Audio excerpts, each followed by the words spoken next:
கோவா யாருக்கு தான் பிடிக்காதுங்க. சொன்ன உடனே சாப்பிட்ணும் போல் தோணுதில்ல. எப்படி பண்ணுறதுன்னு பார்க்கலாமா? ஃபஸ்ட்டு அடுப்பை பற்ற வச்சுக்கோங்க. ஒரு பேன் எடுத்து வச்சுக்கோங்க. நல்லா அகலமான சட்டியாக எடுத்து வைங்க. அப்போ தான் கிண்டுறதுக்கு ஈஸியாக இருக்கும். ஸோ இன்றைக்கி நான் 3/4 லிட்ரு பால் எடுத்திருக்கேன். நல்லா கெட்டியான பாலாக எடுங்க.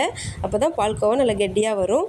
ஸோ இப்போ நல்லா திக்கான பால் எடுத்து முதல்ல பாலை காய்ச்சிக்கலாம்.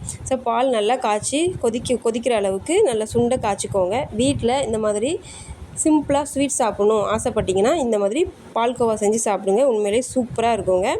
இப்போ பால் கொதிச்சிருச்சு. 2 ஏலக்காய் போட்டுக்கிறேன் வாசத்துக்காண்டி. அப்புறம் ஒரு லெமன் புழிஞ்சு விட்டுக்கிறேன், அரை லெமன். ஏன்னா லெமன் எதுக்கு புழிஞ்சு விட்றேன்னா பாலை திரைய வச்சு தான் நம்ம பால்கோவா பண்ண போகிறோம். அதனால் லெமன் புழிஞ்சு விட்டுக்கிறேன். ஸோ இப்போ இந்த ஸ்டேஜில் பால் திரைய ஆரம்பிக்குது. பார்த்திங்களா, பால் கொதிக்குது, பால் திரைய ஆரம்பிக்குது. நல்லா கிண்டிக்கிட்டே இருங்க. பால் திரைஞ்சி வர அளவுக்கு. சிலவங்க இந்த திரைஞ்சதை மட்டும் எடுத்து வச்சு பால்கோவா பண்ணுவாங்க.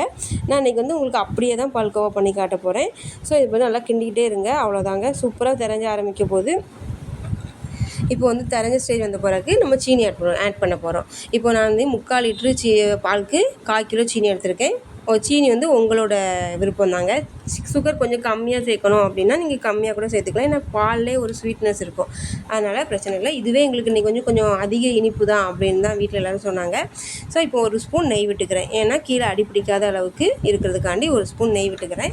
இப்போ நல்லா கிண்டுங்க. நல்லா கிண்டி பார்த்திங்களா, பால் ஸ்டேஜ் மாறிக்கிட்டே இருக்குது பாருங்கள். அப்படி மாறுற ஸ்டேஜ் அளவுக்கு நம்ம கிண்டிக்கிட்டே இருக்கணும். அவ்வளோதாங்க பால்கோவா. நம்ம எவ்வளோ தூரம் நல்லா பக்கத்துலேயே நின்று அடிப்பிடிக்காத அளவுக்கு கிண்டுறமோ அவ்வளோ தூரம் நல்லா சூப்பராக பால்கோவா ரெடி ஆயிருங்க. அல்வா ஸ்டேஜுக்கு வர அளவுக்கு நம்ம கிண்டிக்கிட்டே இருக்கணும். இதை பார்த்திங்களா, நல்லா முறக்கூடி மாறி ஸ்டேஜ் மாறுது பாருங்கள். அல்வா ஸ்டேஜுக்கு வர அளவுக்கு நல்லா சூப்பராக வீட்டிலே சிம்பிளாக ஈஸியாக ஸ்வீட் செஞ்சிடலாங்க. இந்த மாதிரி ஸ்வீட் செய்யணும், உங்களுக்கு ஸ்வீட் சாப்பிடணும் போல் ஆசையாக இருக்குன்னா இந்த மாதிரி செஞ்சு சாப்பிடுங்க. உண்மையிலேயே சூப்பராக இருக்கும். இப்போ கிண்டியாச்சு, ஒரு ஸ்டேஜ் வந்துருச்சு. இன்னும் கொஞ்சம் தான் நல்லா அந்த கீழே அடி பிடிக்காத அளவுக்கு இன்னும் கொஞ்சம் நல்லா கிண்டுங்க. கிண்டிக்கிட்டே இருங்க. பார்த்திங்களா, நல்லா அந்த ஒவ்வொரு ஸ்டேஜும் அந்த மாறிக்கிட்டே வருது பாருங்களேன். அந்த பால்கோவாவில் மாறிக்கிட்டே வருதா? அவ்வளோதான். இப்போ திரும்ப நம்ம இந்த ஒரு பரட்டு அங்கே ஒரு பரட்டி போட்டால் அந்த சட்டியில் ஒட்டாத அளவுக்கு நம்மளுக்கு வந்துடும்.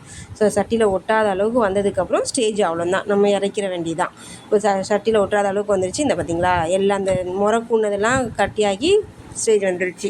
அவ்வளோதாங்க, சூப்பராக ரெடி ஆகிடுச்சு பால்கோவா. இப்போ இன்னொரு பேன் வச்சுக்கோங்க. அதில் ஒரு ஸ்பூன் நெய் விட்டு 4 முந்திரி பருப்பு ஆப்ஷனல் தான். நீங்கள் ஆட் பண்ணாமல் செஞ்சாலும் கூட பால்கோவா சூப்பராக இருக்கும். அவ்வளோதாங்க. இது மேலே மண்டையில் எடுத்து கொட்டிடுங்க.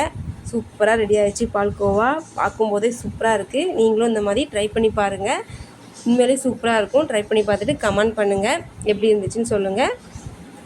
பாய்.